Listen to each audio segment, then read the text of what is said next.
Bonjour tout le monde. Aujourd'hui, je sors de ma tanière pour revenir vous raconter une histoire. Il y a longtemps que je ne l'ai pas fait, c'est vrai. Pas par manque d'intérêt, mais plus par manque de temps. C'est pour ça que je choisis aujourd'hui de raconter une histoire qui est très chère à mon cœur et j'aimerais l'offrir à mes petits-enfants. Aussi à mes anciens élèves que je ne vois plus très souvent maintenant, mais aussi à toute personne qui est en besoin d'entendre cette histoire-là. Je crois qu'elle est rassurante, réconfortante, autant pour les enfants que pour les adultes. Elle a été écrite, cette histoire-là, pour aider les enfants qui vivent un peu d'anxiété de séparation, mais aussi pour aider les personnes qui vivent un deuil. Donc, ça peut apporter un petit peu de douceur dans des moments qui sont un peu plus difficiles. Alors, je commence sans plus tarder. L'histoire s'appelle Le fil invisible. Alors, les amis, quelque chose qui est invisible, c'est quelque chose qu'on ne peut pas voir avec les yeux. On va comprendre ça dans la belle histoire. Et ce livre-là a été écrit pour tous les enfants du monde et la magie de leur fil. Ça veut dire que tous les enfants du monde ont des fils invisibles. Alors, l'histoire commence par une nuit calme et paisible. Les jumeaux, Lisa et Jérémie, dorment profondément, chacun dans leur lit.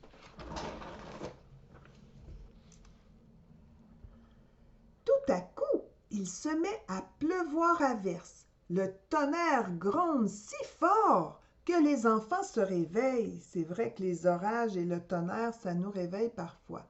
Maman, maman, crient-ils en courant vers leur mère qui est ici assise au salon.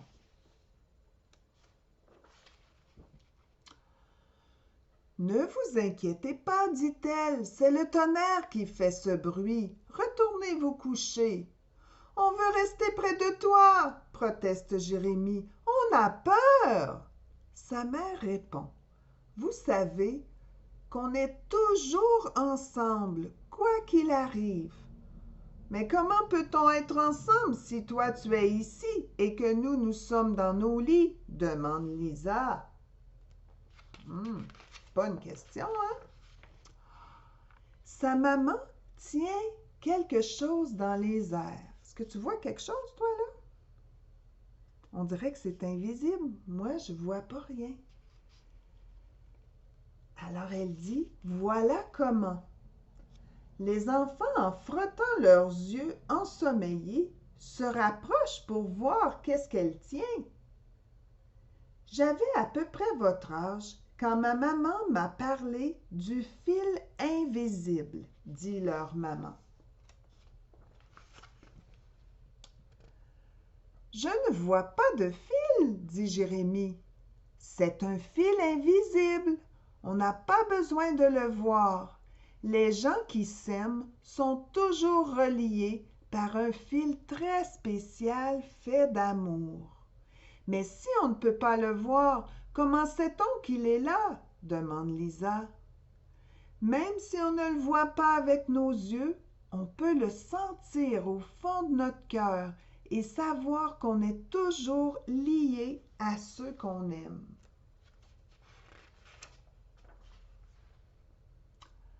À l'école, lorsque vous vous ennuyez de moi, votre amour voyage le long de ce fil jusqu'à ce que je le sente tirer sur mon cœur. Et quand tu tires à ton tour, on le sent dans nos cœurs, dit Jérémie. Alors même quand ils sont à l'école puis la maman ailleurs, ils peuvent ressentir l'amour qu'il y a entre eux à cause du fil invisible. Est-ce que notre chat Jujube a un fil invisible? Demande Lisa. Bien sûr, ajoute sa maman. Et les meilleurs amis comme Lucie et moi?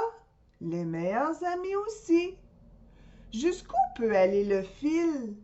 N'importe où et partout, répond la maman.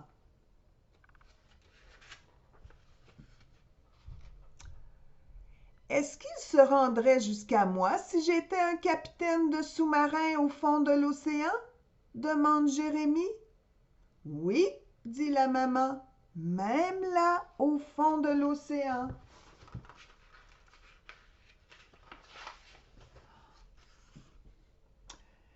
Ou si j'escaladais des montagnes? Oui, même là, dit la maman. Et si j'étais un danseur à Paris? Oui, même là. Il peut vraiment être partout, le fil invisible. Et si j'explorais la jungle? Oui, même là, le fil invisible pourrait se rendre jusque-là. Et si je voyageais dans l'espace? Oui, le fil invisible pourrait se rendre jusque dans l'espace. Puis, Jérémie demande d'une voix douce. Est-ce que mon fil peut aller jusqu'à oncle Benoît dans le ciel? Oui, même là. Ça veut dire que le fil invisible peut te relier même à des personnes qui sont décédées. Une grand-maman, un grand-papa, un oncle, un ami. Alors, il est vraiment magique, ce fil invisible. On peut se sentir relié même avec des personnes qu'on ne voit plus jamais. Est-ce que le fil disparaît quand tu es fâché contre nous, maman? Jamais, dit la maman. L'amour est plus fort que la colère. Tant qu'il y aura de l'amour dans votre cœur, le fil sera toujours là.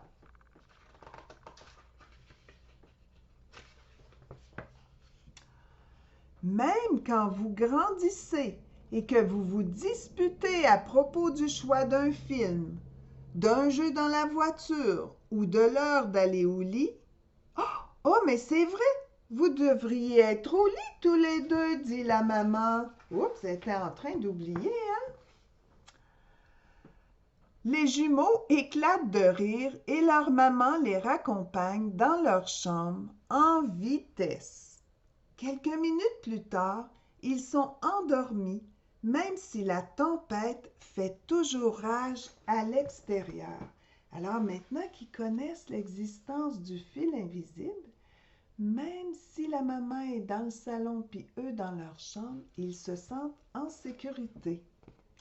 Et pendant leur sommeil, ils rêvent à tous leurs fils invisibles, à tous les fils de leurs amis et de ceux des amis de leurs amis, jusqu'à ce que tous les gens du monde soient reliés par des fils invisibles.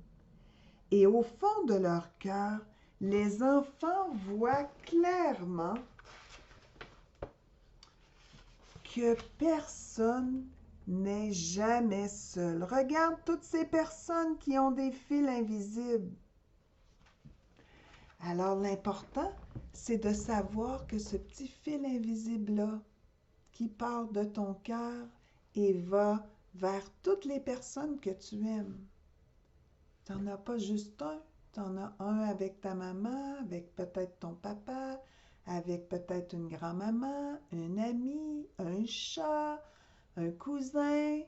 Alors, les fils invisibles, moi en tout cas, je sais que j'en ai plusieurs, puis je pense souvent à vous. Ils se font souvent chatouiller dans mon cœur pour que vous continuiez de garder toujours une place spéciale.